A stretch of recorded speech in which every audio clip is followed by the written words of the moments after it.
So in this video, we're going to show you how to graph a tangent function. And first, we're going to determine its attributes so we'll be able to graph it. So first, its a value is going to equal 2, as we can see right here. Its b value is going to equal 3, right here. The phase shift here is actually going to equal 2, not 6, because we have to factor out this 3, and 6 divided by 3 is 2, and it's going to be a positive 2 because this sign right here is negative.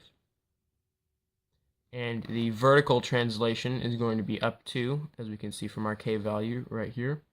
The amplitude is just going to be 2. And the period is going to be 2 pi over the absolute value of b.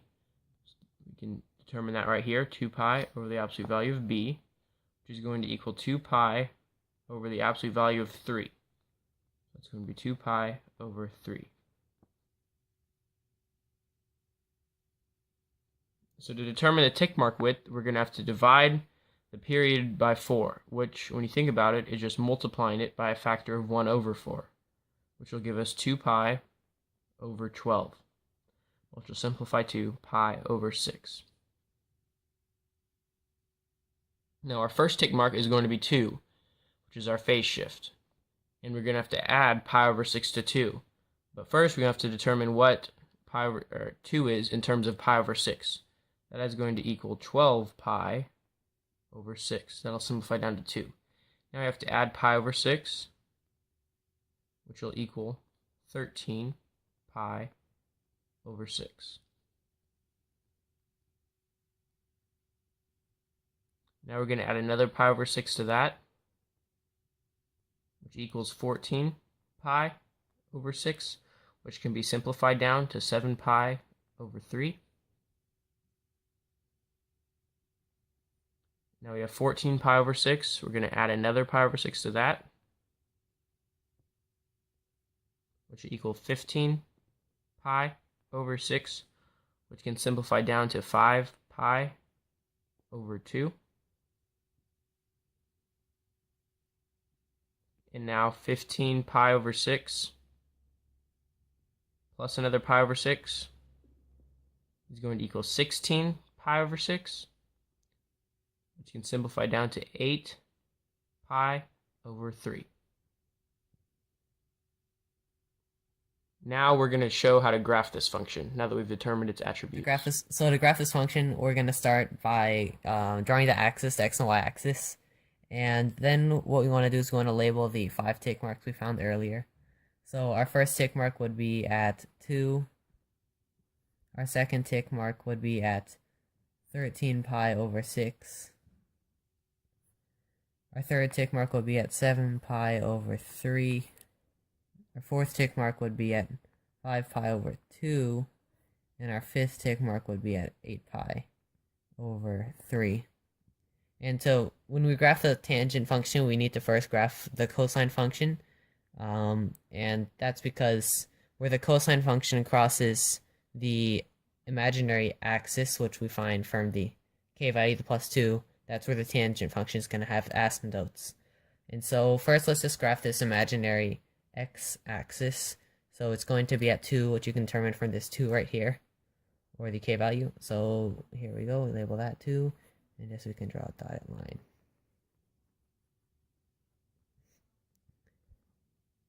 And now that we have this graphed, we need to graph the cosine function. And since the cosine function starts up, it would be at here you would have it at 13 pi over 6 where it crosses, and as it starts up it would be here. Since the amplitude is 2 from the x-axis, imaginary x-axis, you would go up 2 units, and here we can label this as 4. This is 0 because of the amplitude of 2, and you could label it starting up here for the cosine, and then it goes back down through the imaginary x-axis, back down to the next tick mark, which would be 7 pi over 3, goes back up 2 units, back to the imaginary x-axis, and it goes back up, and so that would be 1 period of the cosine. But to graph the tangent, we'd have to look at where this function crosses this imaginary x-axis, and it crosses it at 13 pi over 6 and at x equals 5 pi over 2. And so they're going to be vertical asymptotes. So we can draw those in. And another one right here.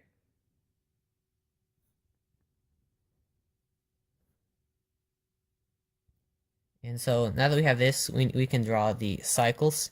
And since the tangent is an increasing function when it's not reflected, you can draw, so we'll draw this cycle right here. So you draw the center point at the spot where the tangent goes at its minimum.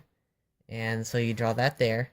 And then you just draw the cosine, draw it coming back down. And when it crosses here, you just draw it back down here, and then you would draw it back up here. Here's a point at the maximum of the cosine, and then we would draw another cycle, which would in this case be starting at the right here, the imaginary x-axis, and it would go down through the minimum of the cosine, and then we can draw from here the maximum of the cosine, one of the maximums, at the imaginary x-axis, drawing it going up a point there where y equals 4, and it goes further up, and that would be, in this case, this will be 2 cycles of the tangent function. So now we're going to describe the transformations of this tangent function from the original parent function of the tangent.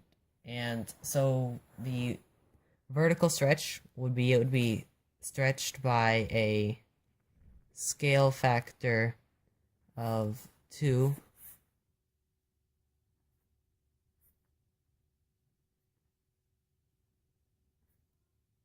which we can find from the a value, and since this is the a value, it would be the vertical stretch, and it's horizontally stretched.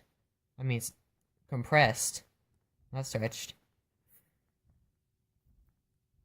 by a scale factor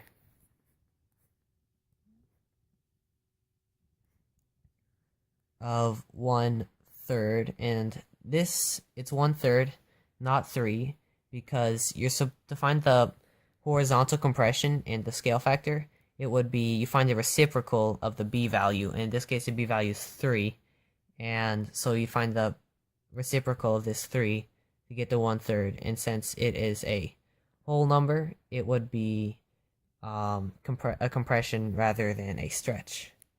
And then you vertically translate it upward